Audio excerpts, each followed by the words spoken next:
আগেও যেমন বলেছি যে বিরোধী দলেরা সবসময়তেই মুখিয়ে থাকে কিভাবে কেন্দ্রীয় সরকারকে উত্ত্যক্ত করা যায়।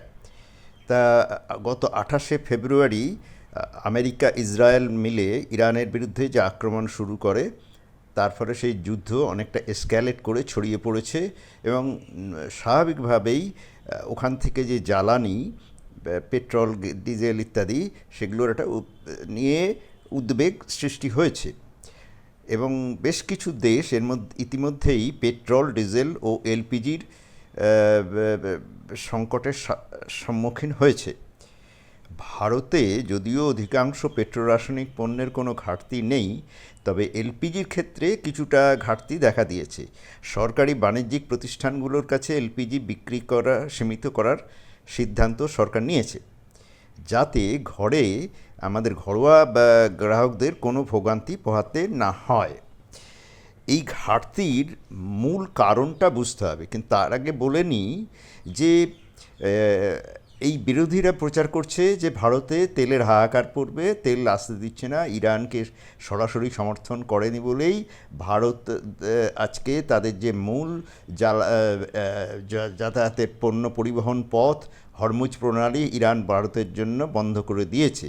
কিন্তু মোদি সরকার এটা প্রমাণ করে দিয়েছেন যে তাদের কূটনৈতিক দক্ষতার কারণে আজকে ভারত সরাসরি ইরানকে যুদ্ধে সমর্থন না করলেও হরমুজ প্রণালী দিয়ে ইরান ভারতের তেলবাহী জাহাজ আসতে দিচ্ছে, যার ফলে ভারত সেইভাবে সমস্যায় পড়েনি। তবে তার আগে কয়েকটা বেসিক জিনিস সকলকে জানানো দরকার। এক, এলপিজিটা কি, এই সমস্তগুলো কি, এলএনজি কি, সিএনজি কি, এটা নিয়ে সাধারণ মানুষের ধারণা নেই। এই ধরনের তবে তারও আগে বলে নিই যে ভারতের কিন্তু নিজস্ব তেল সম্পদ বা স্বাভাবিক গ্যাসের সম্পদ কিন্তু খুব সীমিত।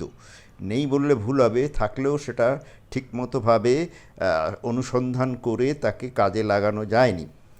আমাদের ডিপেন্ড করতেই হয়।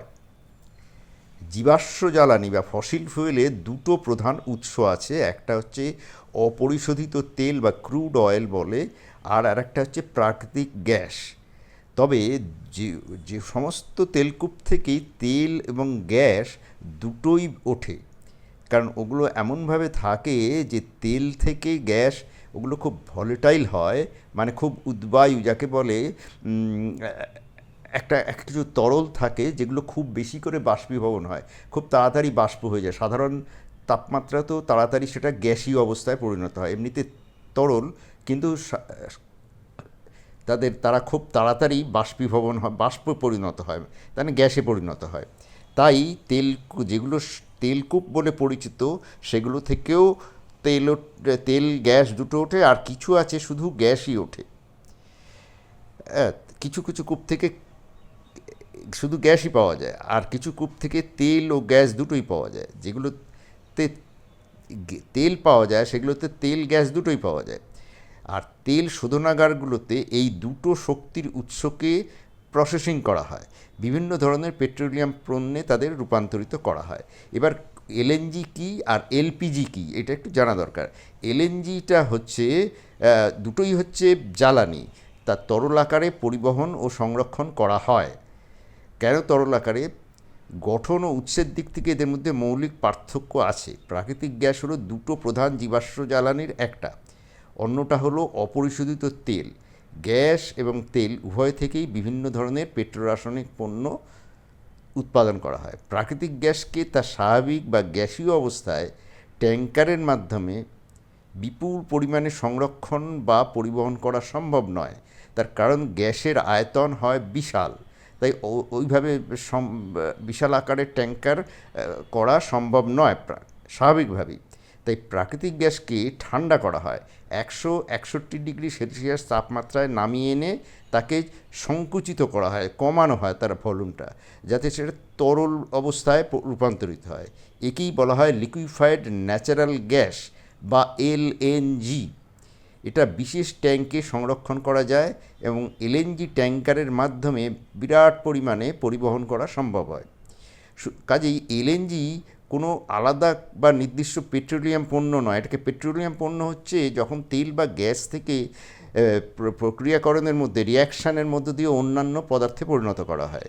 কিন্তু এই এলএনজি লিকুইফাইড ন্যাচারাল গ্যাস কিন্তু লিকুইড অবস্থায় সেই গ্যাসটা যেভাবে আমরা মাটির তলা থেকে পাই তার কোনো কেমিক্যাল চেঞ্জ হয় না, তাকে শুধু ফিজিক্যাল চেঞ্জ হয়। আচ্ছা, এছাড়া কি আছে? অপরিশোধিত তেলের মতোই প্রাকৃতিক গ্যাসকেও শোধন বা প্রক্রিয়াজাত করে, আবার বলছি প্রসেসিং করে, মানে তাকে বিভিন্ন রিয়াকশান করিয়ে তাকে হাইড্রোকার্বন প্রোডাক্ট তৈরি হয়। আচ্ছা, এবার এলপিজি হচ্ছে লিকুইফাইড পেট্রোলিয়াম গ্যাস। এই যে অপরিশোধিত তেল এবং প্রাকৃতিক গ্যাস, এটা দুটো থেকেই আসে। এলপিজিটা কিন্তু মূলত প্রপেন আর বিউটেন গ্যাসের একটা মিশ্রণ, আর এই দুটো গ্যাসই প্রাকৃতিক গ্যাস প্রক্রিয়াকরণজাত এবং উপজাত হিসাবে পাওয়া যায়, মানে বাই প্রোডাক্ট। দুটো গ্যাসই প্রাকৃতিক গ্যাস প্রক্রিয়াজাতকরণ এবং পেট্রোলিয়াম। প্রাকৃতিক গ্যাস আর তলার থেকে যে ক্রুড অয়েল ওঠে, এইগুলোকে শোধন করা হয়, মানে না ফ্র্যাকশনাল ডিস্টিলেশন, বারবার ডিস্টিল করে করে তাকে ডিস্টিলেশন করে করে তাকে বিভিন্ন পর্যায়ে বিভিন্ন পদার্থ পাওয়া যায়। তার কোনো একটা অবস্থায় তাকে যে গ্যাসটা যেটা উপজাত বাই প্রোডাক্ট হিসাবে পেট্রোলিয়াম গ্যাস পাওয়া যায়। এই বাই প্রোডাক্ট এটাকেও চাপ দিয়ে তরলে পরিণত করা হয়, আর এইটাকেই বলে লিকুইফাইড পেট্রোলিয়াম গ্যাস, এলপিজি। আমরা বাড়িতে যে সিলিন্ডারের মাধ্যমে পাই সেটা হচ্ছে এই লিকুইফাইড পেট্রোলিয়াম গ্যাস। আর তবে তরল অবস্থায় এটাকে রূপান্তরিত করার জন্যে এলপিজির ক্ষেত্রে এনজির তুলনায় অনেক কম চাপ প্রয়োগের প্রয়োজন হয়।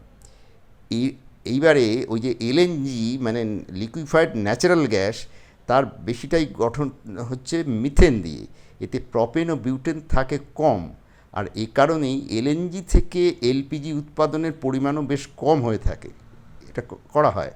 আর অন্যদিকে এলপিজি সিংহভাগ উৎপাদন করা হয় অপরিশোধিত তেল থেকে, ক্রুড অয়েল থেকে।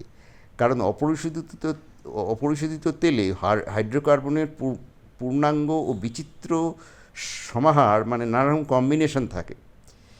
ভারতে এই এলপিজি গ্যাস রান্নার গ্যাস হিসাবে ব্যবহৃত হয়, তবে এটা ছোট আকারের শিল্পচুল্লি, হিটিং সিস্টেম, কৃষিপণ্য শুকনো এবং নির্দিষ্ট কিছু শিল্পে পেট্রোরাসায়নিক কাঁচামাল হিসাবে ব্যবহৃত হয়ে থাকে।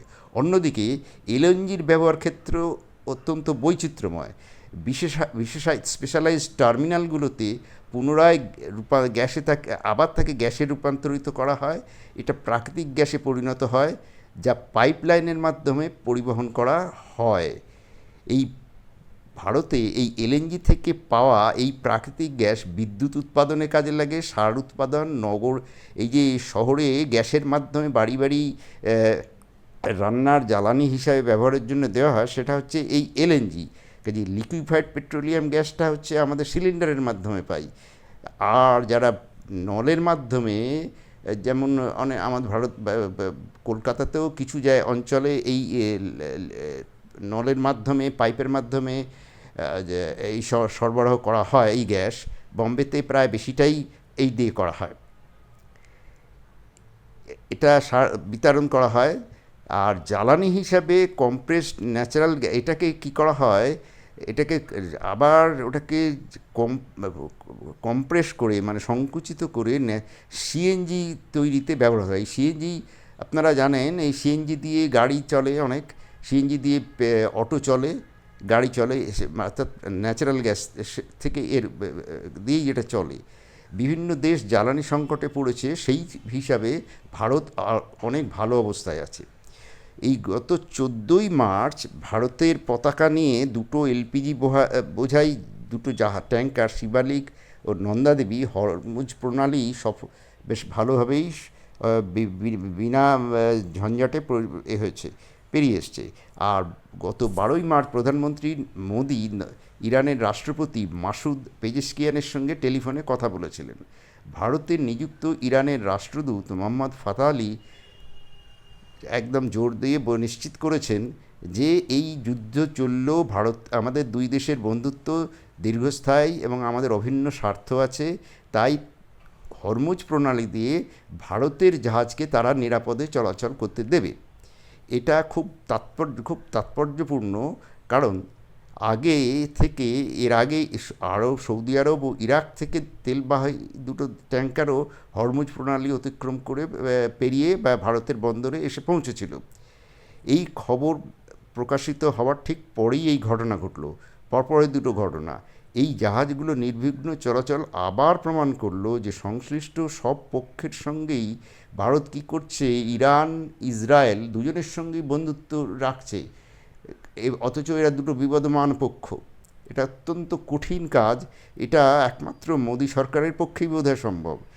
সব প্রধানমন্ত্রী মোদীর সরকার ভারতের 140 কোটি মানুষের স্বার্থকেই সর্বোচ্চ অগ্রাধিকার দিয়েছেন। এমনকি যুদ্ধের মতো এই রকম সংকটপূর্ণ পরিস্থিতিতেও ভারতের স্বার্থ সুরক্ষা করতে এই সরকার বিচক্ষণ কূটনৈতিক ও কৌশলগত পদক্ষেপ গ্রহণ করেছে। প্রধানমন্ত্রী মোদীর নেতৃত্বে ভারত সরকার দেশের জন্য যা অর্জন করতে সক্ষম হয়েছে তা সাম্প্রতিক বছরগুলোতে বিশ্বের অন্যান্য বৃহৎ শক্তির নেতাদের গৃহীত পদক্ষেপের থেকে একদম উল্টো। দূরবর্তী কোনো যুদ্ধে নিজেদের শক্তি প্রদর্শনের জন্যে অস্পষ্ট লক্ষ্য ও লোক দেখানোর চমকের উপর নির্ভরশীল এবং নিজেদের নাগরিকদের স্বার্থ বিপন্ন করে অর্থনৈতিক বিশৃঙ্খলা সৃষ্টি করে দায়িত্বজ্ঞান নেতৃত্বের পথ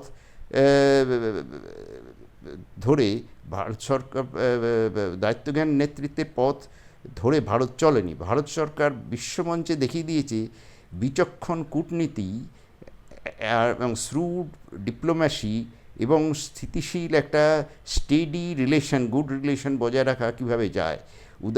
যেমন ধরুন যুক্তরাষ্ট্র কী করেছে, একটা যুদ্ধে লিপ্ত হয়েছে, তার কারণ কিচ্ছু ঠিক নেই, এই তীব্রতা সম্পর্কে কোনো স্বচ্ছ ধারণা নেই, যুদ্ধ থেকে বেরিয়ে আসার কোনো নির্দিষ্ট পরিকল্পনাও নেই। এই যুদ্ধের ফলে হরমুজ প্রণালীতে এক ধরনের অবরোধ বা অবস্থার সৃষ্টি হয়েছে। দক্ষিণ কোরিয়া থেকে ইউরোপ, জাপান, চীন সবাইকেই ঝুঁকিতে ফেলেছে। পারস্য উপসাগরে যুদ্ধ শুরু করে যুক্তরাষ্ট্র কেবল আরব বিশ্বের নিজেদের যে অ্যালাই তাদের সঙ্গে তাদের সম্পর্ক খারাপ করছে, তাদেরও বিপদে ফেলেছে। প্রতিদিন ইরান করছে কি ক্ষেপণাস্ত্র ছুঁড়ছে ওই সমস্ত দেশে, মার্কিন যুক্তরাষ্ট্রের যে সমস্ত মিলিটারি বেসগুলো আছে, তারা গুরুত্বপূর্ণ যে বৈশ্বিক বাণিজ্যিক পথ সেগুলো বেশ রিস্কি হয়ে গেছে, এগুলো অবরুদ্ধ হয়ে গেছে, চলাচল হচ্ছে না। ভবিষ্যতে আরও ভয়াবহ অর্থনৈতিক সংকটের আশঙ্কা তৈরি হয়েছে, যা এশিয়া ও বিশ্বের কোটি কোটি মানুষকে প্রভাবিত করতে পারে। এখনই সব মিটে গেছে বলা যাবে না, তবুও তার মধ্যে ভারত যা করছে সেটা অসাধারণ। এই যে বলা হচ্ছে, এরা বলে যাচ্ছে যে ভারত কিছু করেনি, এইটা কিন্তু একেবারে মিথ্যে কথা। এর আগেই যুদ্ধ শুরু হবার অনেক আগেই ভারত রাশিয়া থেকে ওই দিকে রাশিয়ার পূর্ব উপকূল থেকে প্রশান্ত মহাসাগর পেরিয়ে এদিক থেকে সরাসরি মাদ্রাজ পর্যন্ত তেল আনার ব্যবস্থা করে রেখেছে। ওটা যুদ্ধ শুরু হবার আগেই, এবং আমেরিকা ওই যে বলেছে রাশিয়া থেকে তেল কিনতে পারবে তারও অনেক আগে থেকে এই দূরদর্শিতা ছিল, এবং যার ফলে ভারত কিন্তু এখনও অনেক আরামদায়ক অবস্থায় আছে। ভারত ইরানের প্রেসিডেন্ট সবার সঙ্গে যোগাযোগ রাখছে, এবং বাইডেন প্রশাসনের পক্ষ 2022 সালেও এই বাইডেন নানারকমভাবে চাপ দিয়েছিল যাতে রাশিয়া থেকে তেল না কেনা যায়। তাই কিন্তু তা সত্ত্বেও মোদিজি 40% বেশি তেল আমদানি করেছিল, ক্রুড অয়েল আমদানি করে এখানকার যা শোধনাগারগুলোতে সেগুলো পরিশোধিত করে ইউরোপে বিক্রি করে প্রচুর বিরাট অঙ্কের টাকা লাভ করেছে। অথচ এই বিষয়গুলো বিরোধীরা কেউ স্বীকার করে না। এটা অত্যন্ত দুঃখের, লজ্জার। নমস্কার।